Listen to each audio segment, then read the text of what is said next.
It's my great pleasure to introduce Aditi. She's from GNCSR from Bangalore, India. And her talk is Chemical Route to Twist Graphene, Graphene Oxide, and Boron Nitride. The floor is yours. Thank you so much. So today I'm going to talk on chemical route to twisted graphene, graphene oxide, and boron nitride. Here's the basic outline of my talk. So as we all know, graphene is a very important material since its discovery for the last few years.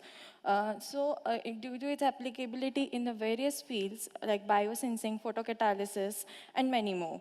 So, but the problem with the graphene is that it has a zero band gap. So it limits its applicability in the device applications.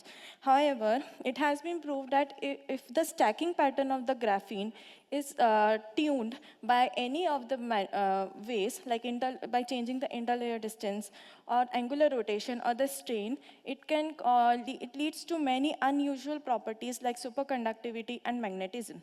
So here I'm going to talk on angular rotation. By angular rotation, I mean that I am going to twist the one layer of the graphene with respect to other at an angle theta that creates a twist in between the layers and form the twisted layers of the graphene. But the question arises, why twisted graphene is so important? The answer lies here. It has, in the theory, it has been proved that the direct cones of the graphene opens up at a particular angle of around 1.08 degree, which is now called as magic angle, and causes many correlated behaviors, which is experimentally proved in 2018 that at an angle of 1.16 degree, twisted layers of the graphene shows the superconductivity behavior. So since then, there are many ways to form twisted layers of the graphene, but most of them are based on vapor deposition techniques that is non-scalable in nature. So here we are proposing to synthesize twisted layers of the graphene using covalent cross-linking. So in this strategy, we tried to functionalize the graphene layers by using the covalent bond by pillaring the organic spacer in between them that drifts the layers apart and enhance the bond length. And as the functional group have some directionality into it, displays the layers and causes the twist in between the layers. So for this work, we are using EDC coupling method, which is basically a carbonamide-based coupling, in which in between the layers of the graphene, amide linkage is formed based on the directionality of the functional group carboxylic acid or the amine present in the which we are using in the strategy. So we are using graphene oxide and thermally exfoliated at 1050 degrees centigrade. And it is known that the graphene oxide has many surface functionality, and one such functionality is carboxyl group. So for the amine group, we are using the DACH, which is trans 1,4-diamino cyclohexane, and as it can be seen that this NH2 group is opposite to each other. So it aligns the amide bond at opposite to each other and displays the layers of the graphene on EDC coupling between them. So this pillaring of the amide linkage causes the twist between the layers. However, in order to confirm this, we used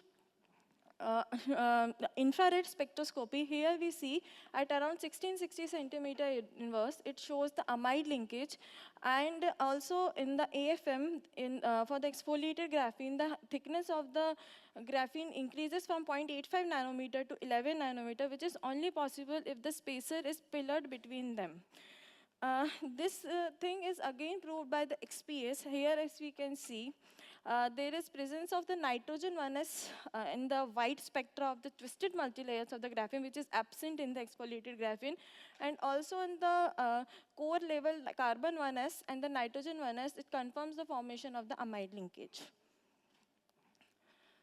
So, graphene, as we know, shows the wrinkled morphology, confirming its layered nature, and graphene has a hexagonal crystal pattern, so which is proved by its electron diffraction pattern. But On functionalizing with this Dutch spacer, this spot, this hexagonal pattern remains the same, but this spot gets split into number of spots, which confirms that there is an angular deviation between the layers. So here we see at the 3 spots we observe this pattern with maximum at 11 to 15 degree and ranging from 6 to 18 degree.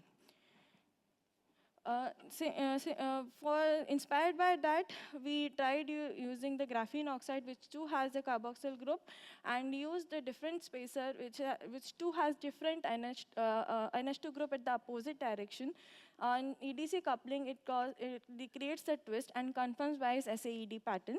But for this graphene oxide, the angle is ranging from 8 to 14 degree. However, in exfoliated graphene, it is around 6 to 18 degree.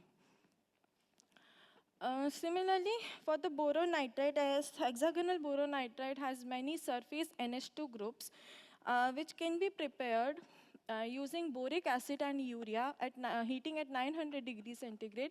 So it serves the purpose of this amine functionality. And for the carboxyl, we use the oxalic acid. Here also we can see the carboxyl group is arranged opposite to each other. That creates a twist between the layers.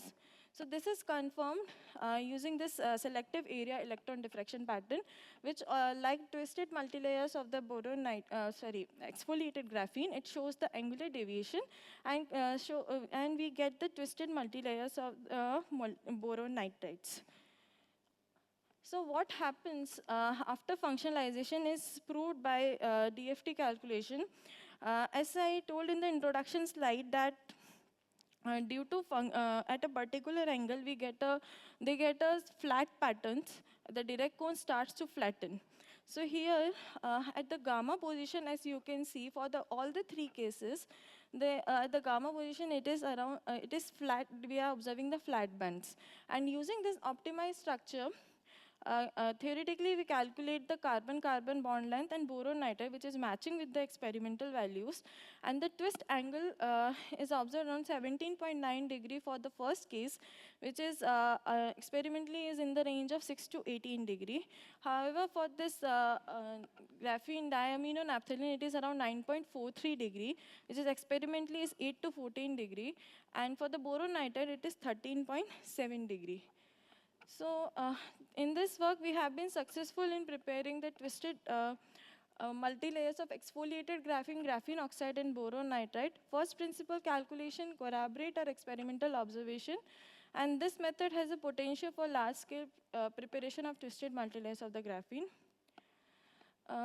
So I would like to thank my guide, Professor C.N.R. Rao, for his constant support and guidance, Ma'am Dr. Indumati Rao, Professor Wagmere for the theoretical calculation, all my co-authors, present and past members, JNCSR and SSL Lab. Thank you.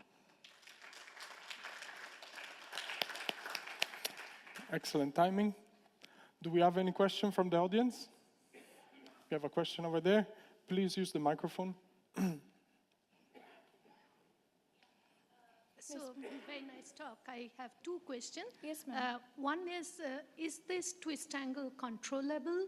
Because you use really these linkers like a pillar. So, is there any way you can control this? This is a chemical method, so I don't know how to control, because everything is controlled by the spacer which you are using, Sure. and how this amide linkage is functionalizing the layers. So that if the control thing can only be possible if you're intentionally putting the graphene layers at a particular angle. Absolutely. But here we cannot not. control anything. So Okay. I need to work on it. So how we can? And the second question is, can you make like multi-layer of graphene and boron nitride? Is that possible with this technique? Yes, ma'am, it's possible, because covalent cross-linking is an alternative to form the heterostructures. So we can use it, because boron nitride has NH2 group and this graphene oxide has COS group. So we can couple them both. So, but yes, we can do it. But I don't know if it leads to a twist, because twisting is only possible if we are using a spacer. That spacer is causing the twist. Yeah. In that case, the heterostructure will form. Yeah, So but not with the twist. I don't know if the twist will form or not. Thank you. Thank you very much for the answer and the questions. Do we have more questions from the audience? One more question? Yeah. You should use the microphone. Thank you.